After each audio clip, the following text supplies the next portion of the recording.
Morning, everybody. So the first question I have for you today is how's your life going? Good?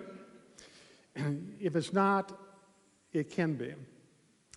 And what I'm about to talk about this morning is how to create a life, how to create a foundation for your life that always allows you to have a certain sense of peace, a certain sense of harmony, a certain sense of fulfillment, no matter what's going on.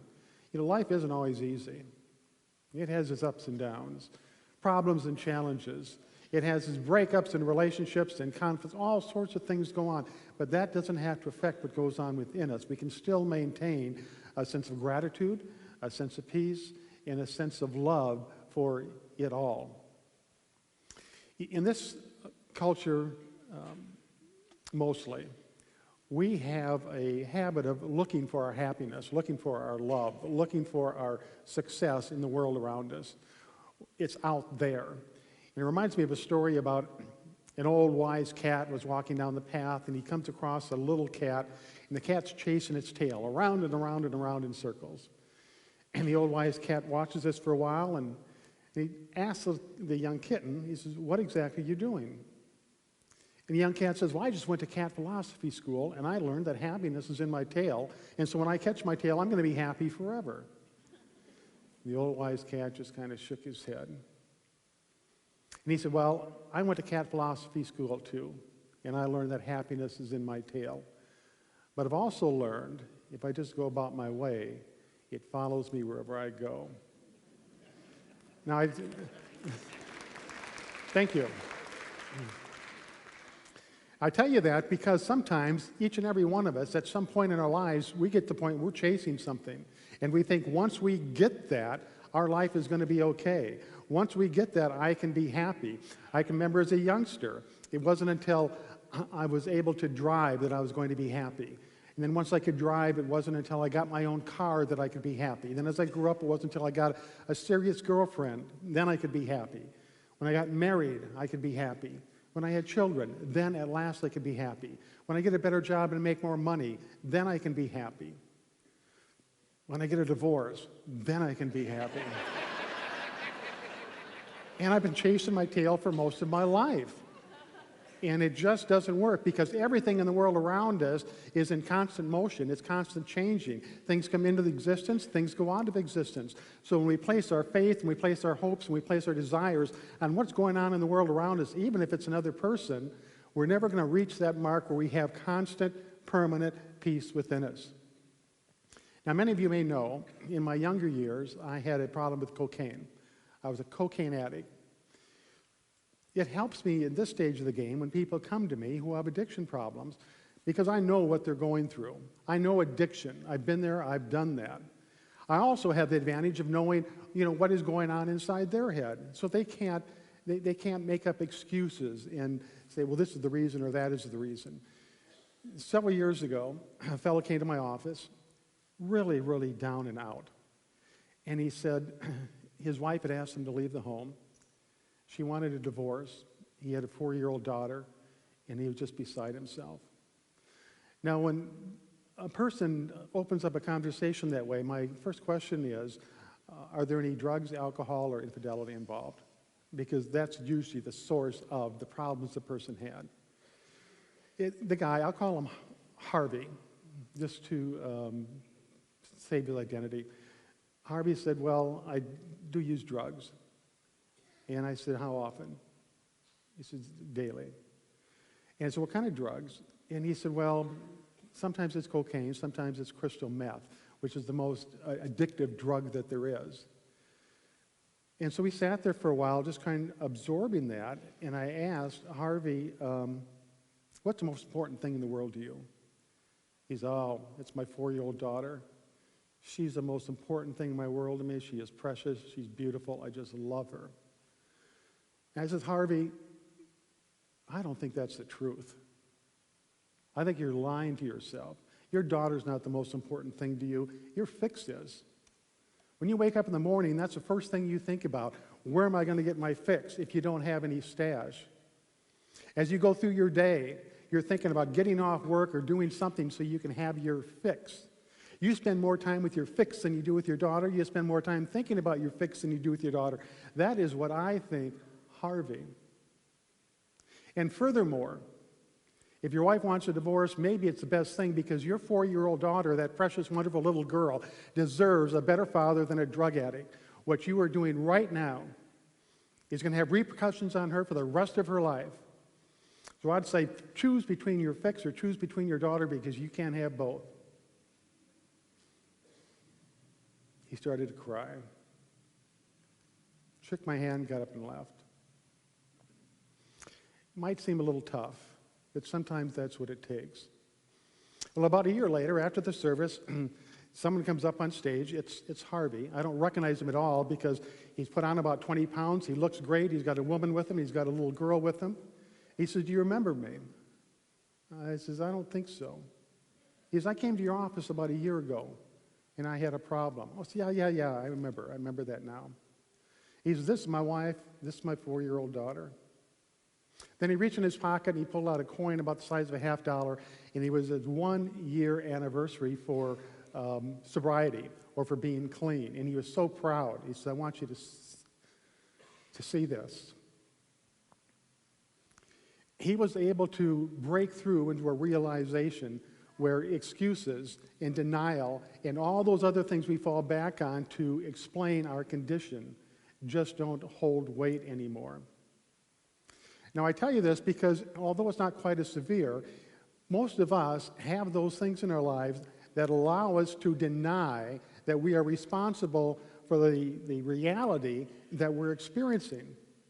And we all do that. We create our own reality. Each and every one of us could walk down the street, we could parade down to the horse fountain, and all of us would experience, to some degree, in a different way.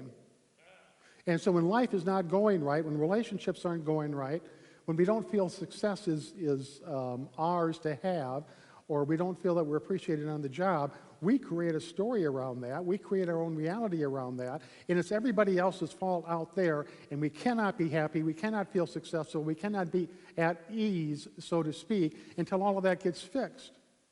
And it's never going to. The world is never going to be exactly the way you want it to be unless you stand to a point where it is exactly the way I want it to be, exactly as it is. And I have to learn how do I fit into that with a sense of harmony and with a sense of love. Now, the state of your life in any given moment is dependent upon the degree of value that you desire. If you want to set a foundation for your life, you first of all have to decide what's important to you. And what's important to you is what you value. You know, to Harvey at one time, what he valued was drugs, more so than anything else. And he was able to rise out of that. We have to determine the foundation that we are going to build our life on. In the book of Matthew, Jesus said, the man who built his house on a solid foundation, the house was able to withstand the winds and the storm and the strong rains. But the man that built his house on a loose foundation of sand, when the storm and the wind and the strong rains came, the house collapsed. And it's the same thing with us in our lives. If we don't have a strong foundation with which to build our lives on, which the foundation is our values, what we value, it's not going to withstand the problems and the challenges and all the other issues that the world's going to throw at us. We need a strong foundation of what we value. Now, oftentimes, our values get mixed up. We think we value things in the outer world. I get a new car, I value that. That's going to make me happy. Everything's going to be great. Until 6 months later, when the newness wears off, or a relationship, or whatever it might be. The values we have to establish are the values that are within us because they are eternal. Now, the definition of a value in a spiritual sense is something that is good for you, it has a positive effect on you, but it does not have a negative effect on anybody or anything else in the world. That's a value. A value is something that cannot be reduced, it cannot be taken away from you. Nobody can steal it from you. It is yours and it is always there. A value, a spiritual value, is something that doesn't diminish. It doesn't reduce itself. It never disappears. It's always there. So in setting our foundation, I have listed the 5 spiritual values that are the primary ones, which are peace, harmony, love, gratitude, and faith. If we dedicate ourselves to a foundation of those 5 spiritual values, no matter what's going on in the world around us, no matter how badly somebody else treats us, our life is going to be okay. It's peace, harmony, love, gratitude. Oh, excuse me, it's not gratitude, it is generosity. But let's throw gratitude in there too. Let's make it 6. Gratitude is very, very important. As you go about your life, and I'm kind of getting off track here, as you go about your life, you should be saying thank you 100 times a day. Thank you for the sun, thank you for the clouds, thank you for the baby in the stroller. So those 5 spiritual principles make up our foundation, and when we commit ourselves to that, they begin to signal us as to whether our life is going right or going wrong. Now, I've been in ministry for 27 years. I know this stuff. I've talked to you about it, and it should be fairly simple at this point. But I got off track about a year ago. I live in a huge condominium. I'm on the board of the homeowners, and a constructural problem came up that was going to cost hundreds of thousands of dollars, and all of the owners were trying to figure out how to do this. Well, half had one idea on how to do it, and the other half had another idea on how to do it. And therein came the clash. And with the clash, the neighborly gestures went out the window. Pretty soon we had a civil war going on with the building, and I was right in the middle of it. And if somebody said something that I didn't agree with, I would argue the point. If I said something that I believed was true and somebody argued the point against me, I would get irritated, I would get mad. I would pass people that I've lived with for years and years and years in the hallway, and it might be a very solemn hello or no greeting at all. And all of a sudden, one day I woke up and said, what is going on here? Where are your spiritual values? There certainly is a peace here. I wasn't at peace. If I was walking in one door and I saw somebody standing there that was on the opposing side, I'd turn around and walk in another door. There certainly wasn't harmony within me or within the building. There wasn't gratitude for where I lived. There wasn't a generosity for me to give to those people. It was all gone. The foundation of my life was gone, and I was in this state of misery. I would wake up not feeling well about where I was or what lied ahead of me. I would wake up not feeling well about a next-door neighbor that was the opposition. And it didn't really hit me until I started to put together this talk, and I thought, wow, this is really good stuff, but you're kind of being a hypocrite because you're not applying it in your life, but you're telling the people to. So boom, just like that, I committed to the 6 now spiritual values, and take notes because there'll probably be 9 by the time we're done. But it's get back to the basics. And with that, when something would come up that started to irritate me, a little voice would say, hey, it's not yours to engage in. Simple as that. It's not yours to engage in. I thought the entire world would end, everything would collapse if my input wasn't impressing the people engaged in this. That it was all up to me to voice, have a voice of reason. But as soon as I started to back out, and this was maybe 12 or 15 things a day, it's not mine to engage in. It's not mine to engage in. Everything seemed to change. And when I saw the people in the halls coming and going, it was a friendly smile again. I didn't care what they thought, and I didn't care about what I thought. It's choose what to engage in and what not to engage in. And when you choose to engage in something, if your values aren't represented in that, then it's a point that you shouldn't be engaging in it at all. There was a fellow, had a farm, beautiful place, all the money he could use. But he read an article about diamond mines in Africa. This is called Acres of Diamonds. And the more he read about it, the more enthused he got that he's going to sell his farm, he's going to Africa, he's going to find himself a diamond mine, and he's going to be rich beyond his wildest dreams. So he did exactly that. He gets to Africa, and he spends years and years and years looking for diamond mines, spends all of his money, ends up destitute. Finally, he is so down and out that he throws himself off a cliff and kills himself. Meanwhile, the guy that bought his farm was tilling up the garden one day, and there was about a baseball-sized chunk of something that had glitter kind of piercing through it. He picks it up, knocks off some of the debris that was wrapped around it, and it was a diamond. And he went on to discover the land had acres of diamonds. Now, the moral of that story is sometimes they think we have to go someplace in order for things to change. We think we need to do something in order for things to change. But everything that's going on with you and in your life at this point is all in your mind.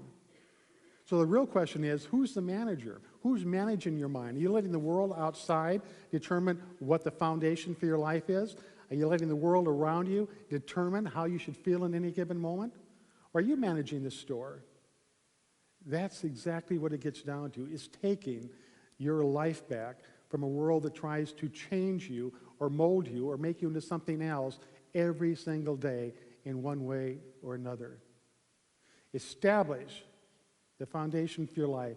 Establish what you value. Commit yourself to it. Ben Franklin had a beautiful practice. Every week, he would take a particular value that he held to, and he would practice that throughout the week. He would look for it. He would express it. And at the end of the week, he would take on another value. Well, what he was actually doing is activating what we call the law of attraction. And the law of attraction says that your attention, your thoughts, feelings, attitudes, and perceptions are going to be drawn to that which is of the same emotional nature.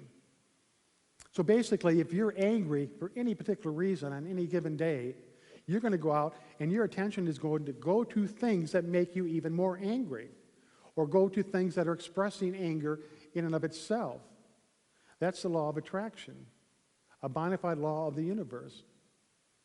So if you don't have a foundation set with the values that you hold to in place, that's okay, because the world will give it to you. And they'll give you values that really are of no value and that do you no good at all. But if you go out of here today and you say, peace is the value that I'm going to hold to, peace is what I'm going to look for, peace is what I'm going to practice, you're going to go out of here and you're going to see a peaceful world everywhere you look. I oftentimes use the example, two people walking around the block. One person is extraordinarily happy. One person is extraordinarily angry. They walk around the block and they have this exact same experience, except the angry person sees everything that makes him angrier. He sees litter on the street. He listens to a barking dog that's growling or something. Everything that can make him angry, that's where his attention goes. The person who is happy walks around the block and his attention is attracted to the flowers, the birds in the air, a smiling person that's passing by, or whatever it might be. So when we say that you create your reality, this just isn't some platitude or Pollyanna that we use in Unity.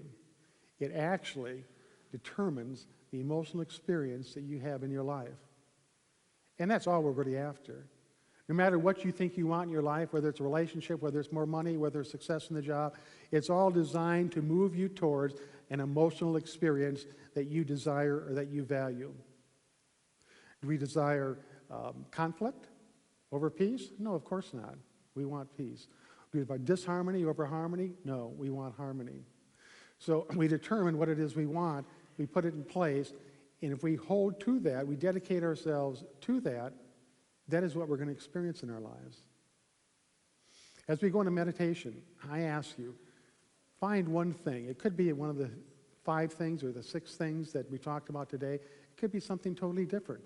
Maybe it applies directly to something that's going on in your life. Maybe you're down and out because you lost your job or because your boss doesn't appreciate you. Maybe there's conflict in a relationship and it looks like it's coming to an end. Maybe you have somebody in your life that is very, very special to you and that person is having a difficult time and you're angry at them because they screwed up and they made a mess of their life, or you feel deeply saddened by them because of what they're going through. Don't let the outer world determine what happens in your inner world. Think about that as we move into meditation.